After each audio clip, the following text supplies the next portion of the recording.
It's not the smallest town.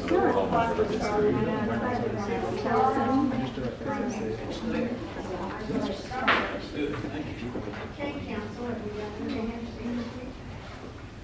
This is the 660. Sunday. Got to hear all about the captain.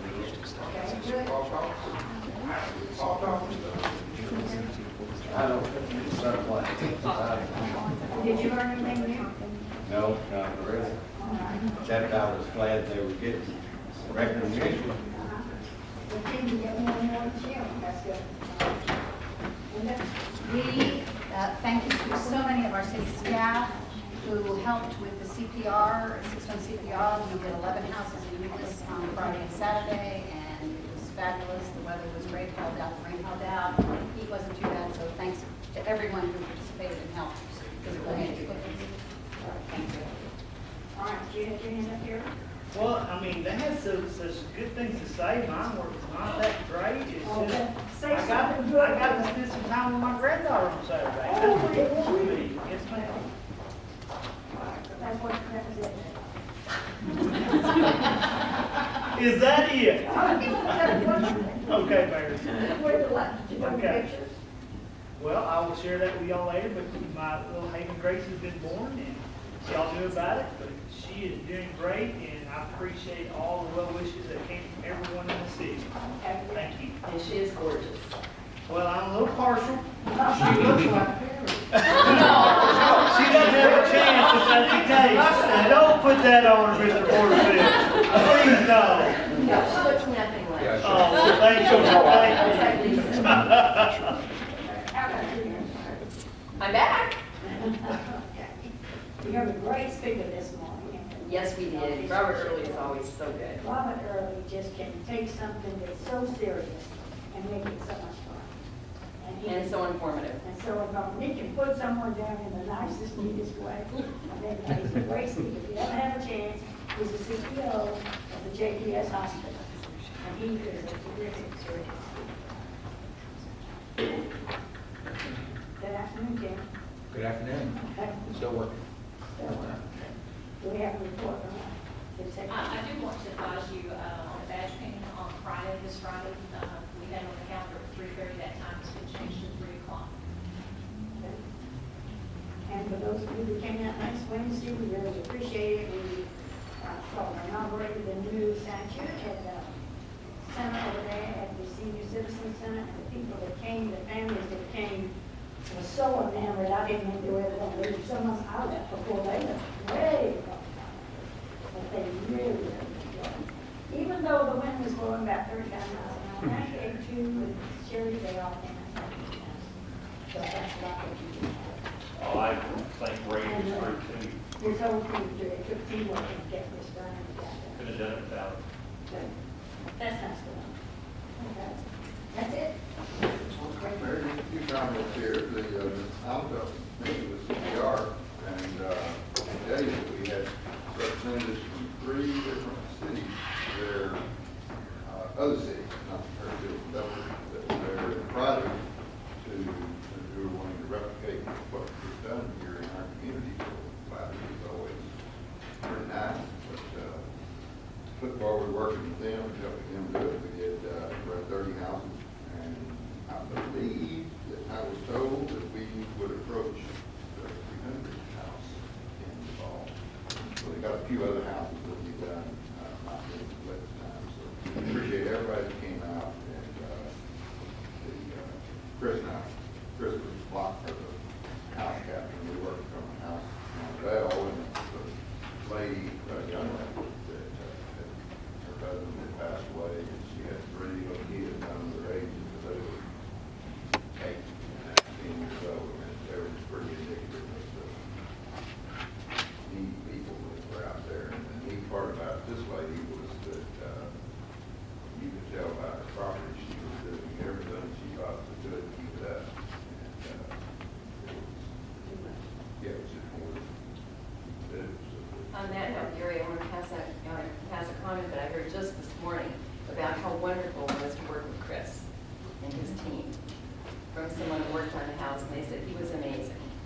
Ricky, Barker. ugly.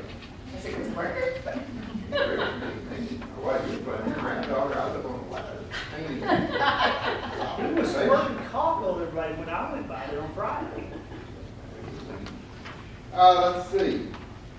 Just a reminder to you, you probably seen the signs down on 157, but 157 will be closed for overnight hours this weekend as they do work related to the Cleveland Airport Freeway. Hopefully that will not cause too much tie up, that you got pretty well timed and the access through there. But, Mr. McCamey, on that note, they sent us an email just this afternoon, a few minutes ago, related to them wanting to perhaps do that, underline perhaps do that on Sunday between 9 p.m. and 5 a.m. second time. Yes. In addition to what In they're. addition to the overnight Friday and overnight Saturday. All right, so get that coming up. I should have started out with this. Sitting next to the mayor is Carol White. Wayne had a little surgery yesterday, and he thought he might be here, but he had never had surgery before. So I suspected he might not be able to make it. So Kara is a partner in Toast over there, and we're supposed to be Wayne, so she's here to represent us tonight. And also back in the back is Andrea Russell. You may have met Andrea before. Andrea, I think she's like the senior attorney over there. So she will be here to help us out. She will work closely with Wayne through the amortization process. So we've had a discussion on that. And we'll be here. So let's see. Next PreCouncil, we will start off with John Carroll. Loretta and I went out last week to visit John Carroll, and John will be, and John will be here at our next PreCouncil meeting to tell us about the good things going on at the FF Airport, particularly related to the Southgate Plaza project. If you have not had a chance to drive by there, see that thing beginning to take a little shape. We invited Sean Donahue, Mr. Wade Michael. I said that I doubt he will be able to be here. He's got an awful lot of demands on his time, but he's certainly been invited to do good things. But the mayor's got him lined up. He will be at the TRTC on June 6th. If anyone would like to meet him, I know you can meet him then. TRTC is down in the work, starts at 8:30. Transportation. He's a nice guy out there, and I met him, I guess, at the airport conference, aero conference back in the fall. It was a nice brother. Let's see, I think that's all I have made up. Thank you. Well, I wanted to mention one other thing that we made as council last night. The lady, the doctor that is on the community health board said, if anyone would like for her to come and speak, the PreCouncil, she talked about what they're doing with West Nile Lions. They're trying to be a lot more organized than they have in the past. Last year was the best year for organization, they're doing even more this year. And she'd be glad to come back and speak this year. And she'd be glad to bring the free fish. They eat the raw. Oh, the game broke. I thought you had We get them, and they've actually already started the reporting. I think we got our first one today. The first ski reports. They're doing a good job. If you'll give us that information, we'll. And John Eubanks came up to me. I've just seen all the things you all have done in Eunice. And I used to think of Eunice as just a little old town, it was a nothing town. I remember Wake Found this half the things you all do, all the other cities do, they think they made it up, but it came from Eunice, and I just want you to know. Very good.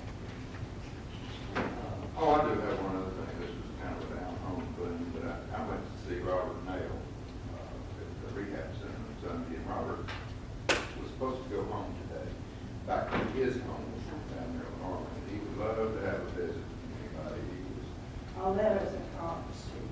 but he's going to try to stay at home. Got a lady coming from, so get a chance. Right for Monday. All right, just last time in the absence of Gary Landers. He did such a good job, we invited him back again. We'll make judgment on how he does tonight. If we want him back, we may just permanently replace Captain Landers. Okay? Mr. Patterson. Felt like I'm being set up. Just saying. So for the code update for this council, I'd just like to point out sections in the city where we have these opportunities that are starting to grow. And this is just a small section of the city. You see the areas highlighted. And maybe something that you're not aware of that code deals with. And that is public bathing facilities. Okay. Swimming pools. But thanks to the Romans, they're called public bathing facilities. And that's stuck in the code. I know. You're like, what? There's a perfect example. This is probably about an 8-person bathtub. Oakwood Crest Apartments here in Euless. Very old apartment complex. They're tier 1. Done a great job. The owner's taken a lot of, look how green the grass is. I mean, that says a lot right there. But just like to kind of head and, if I can, just sing their praises for just a second, because they've done a really good job there.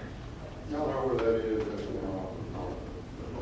they're kind of our poster child when apartment complexes say you're picking on us because we're old. Well, that's one of our oldest, that's late kids.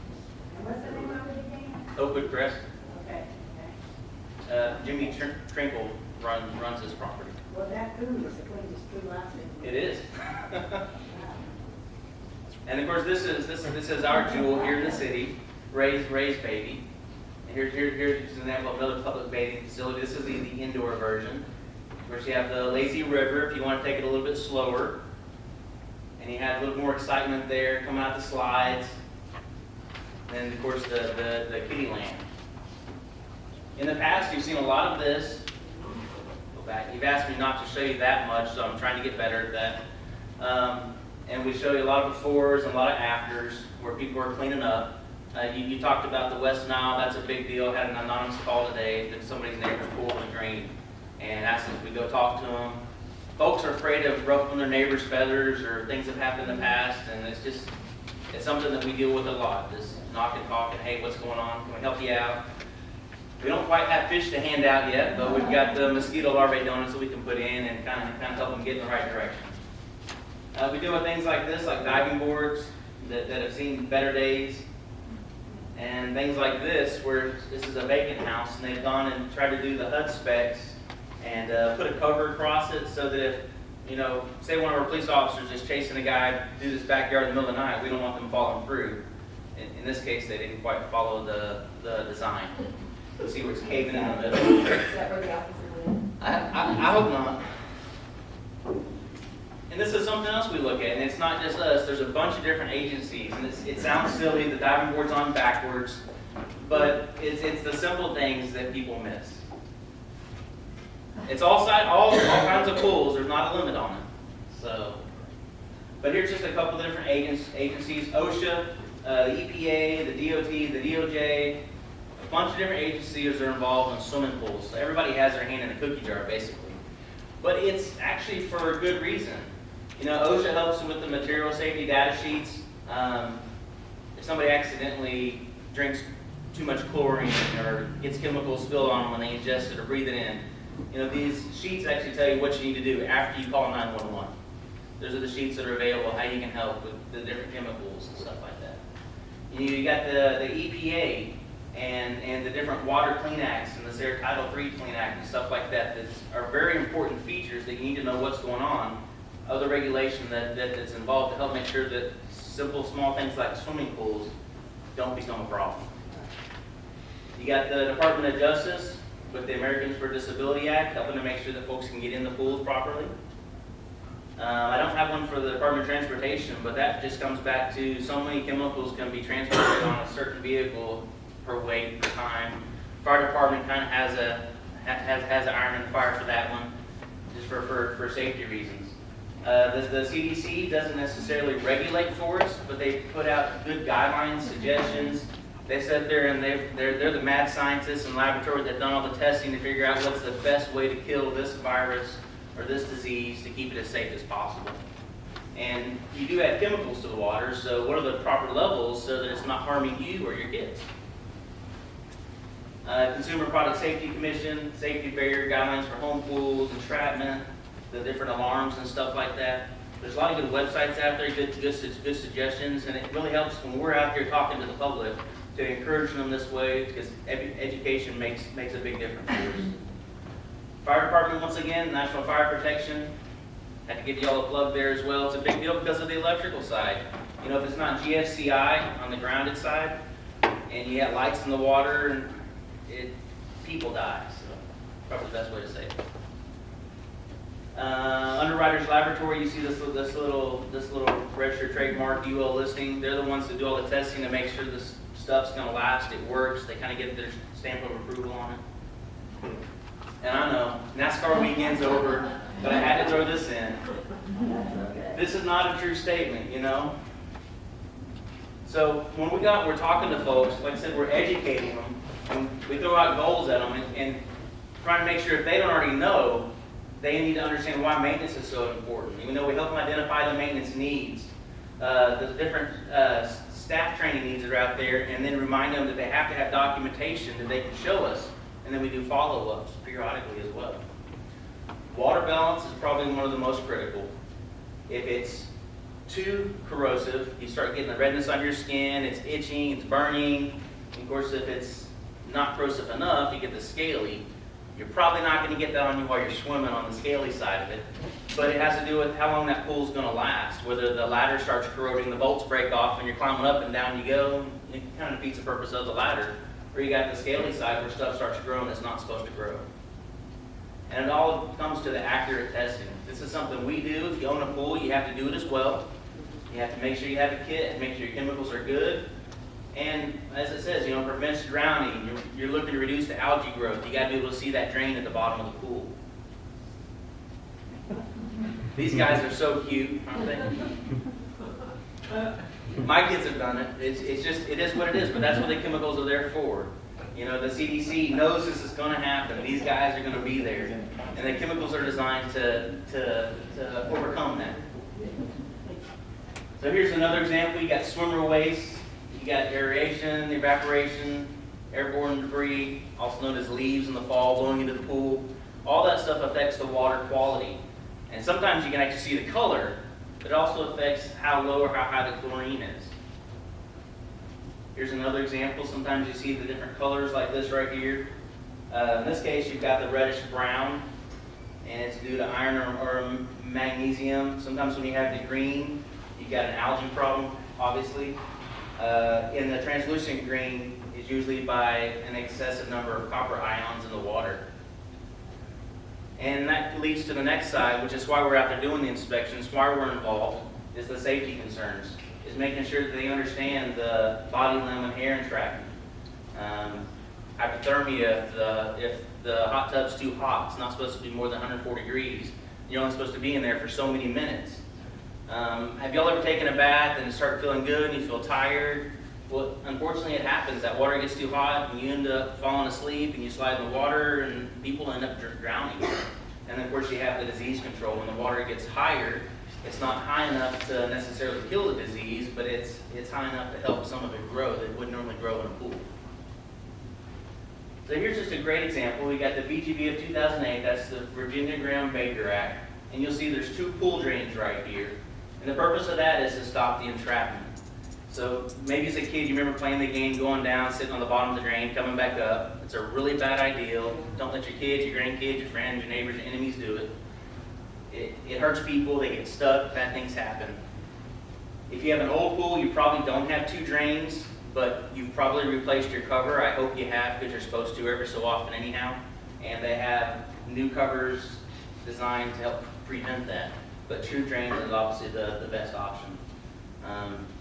Here's an example of the safety equipment, the life ring buoy. We got the fences that we look at, the plumbing, and even the pool decks. I'm sure you told your kids, your grandkids, your friends, stop running around the pool. We've all done it. You have fun. Well, that's a great place for slip and fall. And then you have other opportunities you overcome that we'll talk about here in a minute. Here's an example of a gate. It's something simple, but that gate's supposed to be self-closing. And when the maintenance staff ties it open so they can move stuff in and out, it opens that opportunity for kids to get in that weren't supposed to be able to get in without adult supervision. You know, there's certain signs and guidelines that are supposed to be up there so that it's a reminder of what's going on. Children should not use a pool without adult supervision. Common sense isn't always common, but it's just another reminder for while you're there swimming. First aid, telephones this way, call 911. This is some of the things that we look for. Chemical storage. Some chemicals you can't store inside, some you have to store outside, and vice versa. Some you can only store so many buckets of them. Here's an example right here. This is our rec center, and yes, there is 22, so we're good. There's not more than 23. And this right here is the shepherd's hook. They use it on, theatrical stages to pull people off when it's time for them to go, and I am hurrying. And of course, we've got the pull brushes. But the shepherd's hook, we actually looked for this right here to see if folks took out the nuts and have some baling wire in there and kind of rigged it. So they don't have to have two poles. Sometimes they'll just do one and they'll swap out the cleaning brush. Well, if you got the cleaning brush on there and you need to help get somebody out and you don't have that hook, you're usually in trouble. And as you notice, they don't always put the bolts back. So here it comes back to another point. If it ain't broke, don't fix it. Does that really work? Coming to hydrostatic pressure, normally it does not. You're like, what is hydrostatic pressure and why are you boring me with this tonight? Well, this is what used to be a pool here in Euless that they emptied and it floated up. It's now a very expensive flower bed. And it happens. So they've designed this little device at the bottom now when they're building pools to help relieve some of that. So if you do have to have the water out for an extended period of time, to help so you don't have that problem. By the way, back up to the apartment picture, that is the apartment from Sagebrush. That's another of our poster children for the apartment inspection. That has been a terrible problem. And you know, finish the last inspection. Yes, sir. We delivered it last week in Tier 1. Wow. So they were Tier 3. Accent. Oh, that's Yeah, great. I'm not saying that it's a place that mayor was going to move into, or anybody, but it's a nice, clean, respectable place. Well, how many of our apartments that were Tier 3 are now Tier 1? This is the first one Really? that's been a Tier 3 3 times, failed, lost their CO and their multi-family dwelling license, and had to give a temporary one. And we're given 6 months to cut bait or reel in, basically. They did it in a little over 3. So they can get it done. It can happen. In fact, the owner of the management company, he's based out of Colorado. He spent 6 weeks down here in Euless just to make sure it happened, because it was important to him. Oh, yeah, that's great. As he was saying, it's a poster child. It is possible, Yes. but it's a very expensive flower bed now. Of course, it's happened before they bought the It property. just literally came out like that. Yeah. Wow. Jim Boy said he was around back in the day when it happened. Really?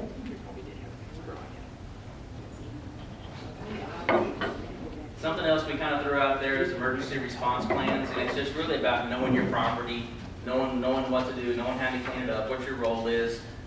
If you've had to call the fire department, they're coming out with their ambulance to help somebody, it's where that ambulance is going to park, how you can get them back there, because some pools aren't right there at the front. They're tucked in behind 4 or 5 buildings.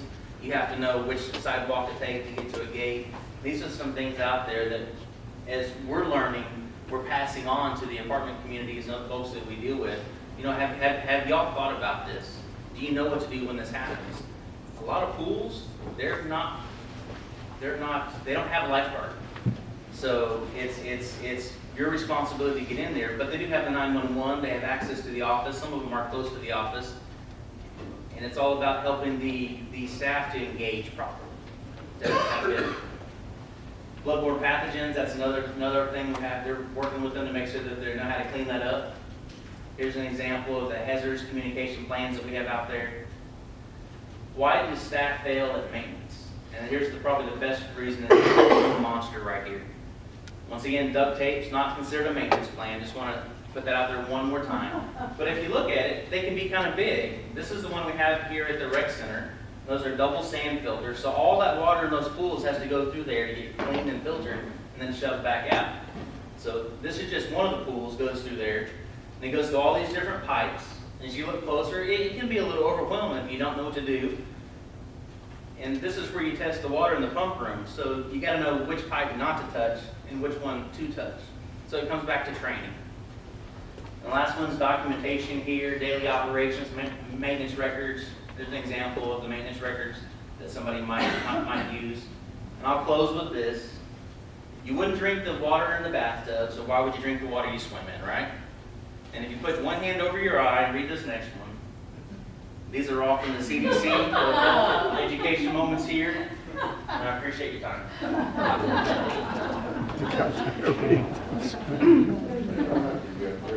Thank you.